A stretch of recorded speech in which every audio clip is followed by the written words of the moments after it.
Hello, and welcome to another Drone Man Scotland video. Today's video is looking at the history of the ruined 17th century church, St Andrew's Kirk Ports in North Berwick.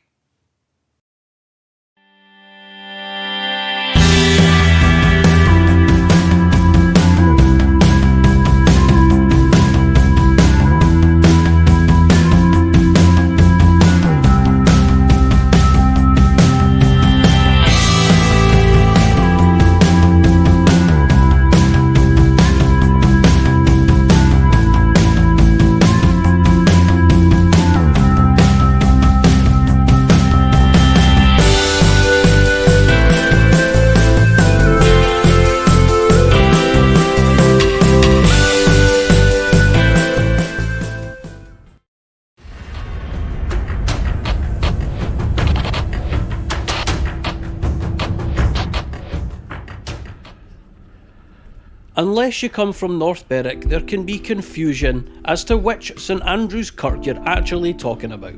So, over the last 13 centuries, there have been three separate Kirks. Firstly, the St Andrew's Old Kirk. Then St Andrew's at Kirk Ports.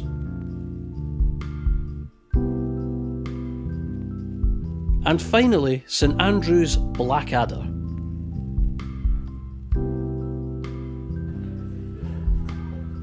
The earliest church was sited at Kirkness and dates from as early as the 8th century. It served pilgrims throughout medieval times on their way to St Andrews. The first stone church dates from the 12th century and was in use until 1652, when it was damaged by a severe storm and had to be abandoned. Its remains lie in front of what is now the Scottish Seabird Centre. A second St Andrew's Church was built on Kirk Ports, south of the High Street. It was built between 1658 and 1664 and was opened on the 5th of June of that year.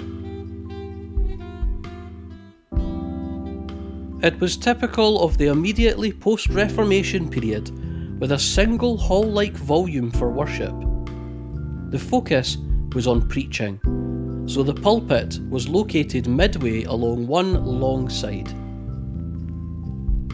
The interior was furnished with box pews, then a new innovation. There were also loft galleries for private seating space for the major landed families of the parish.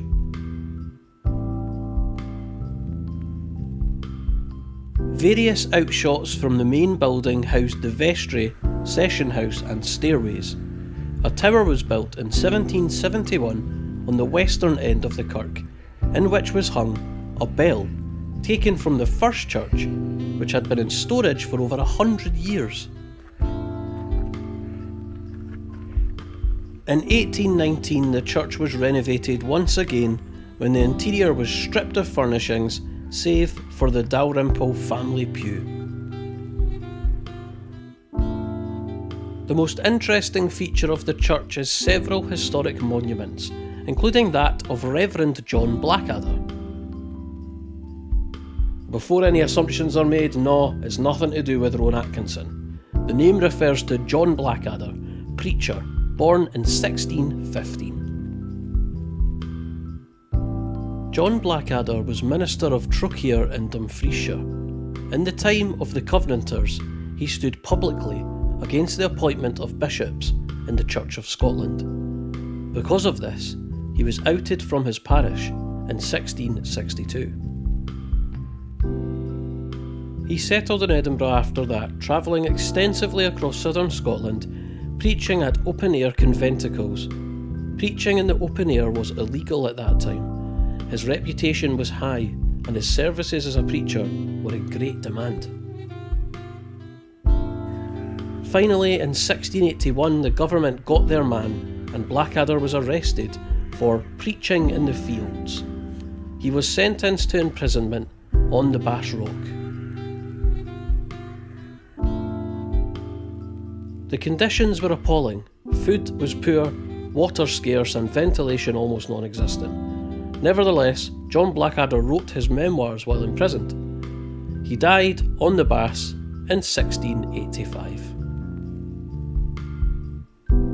The Bass Rock lay within the then parish of North Berwick, so Blackader was duly buried in the churchyard of the second St Andrew's Church, which was only about 20 years old at the time. Both the Bass Rock and Blackadder's grave lie within the present parish of St Andrew's, Blackader.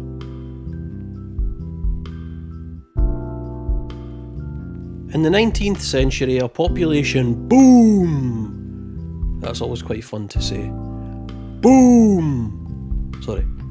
A population boom in the area, caused by growing industry, led to its space for 500 churchgoers to become insufficient, and it was decided to build a new church to hold the increase of the population.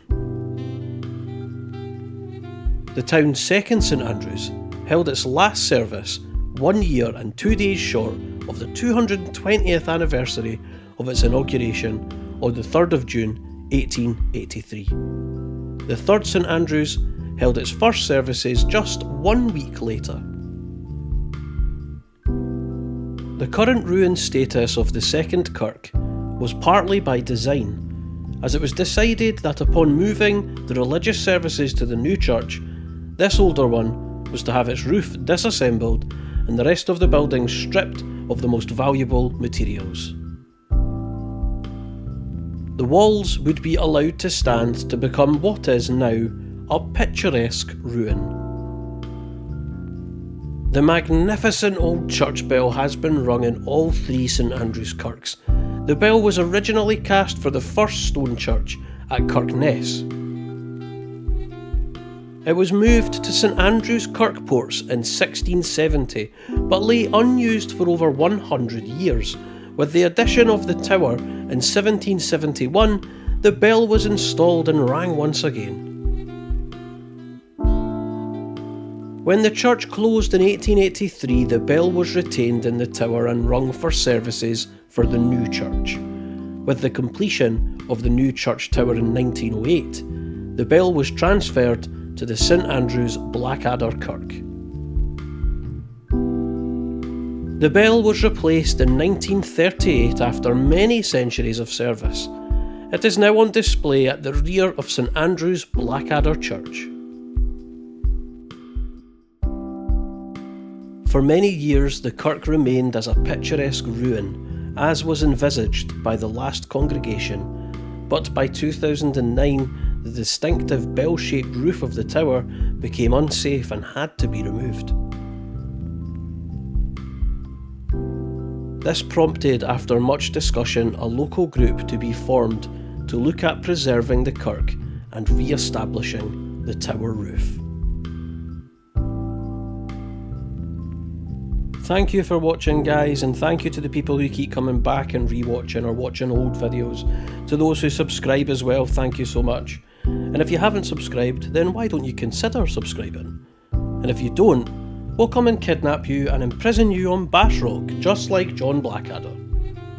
I'm of course joking, I would never do such a thing to such lovely people. Anyway, I'm off. Thank you very much, and bye for now.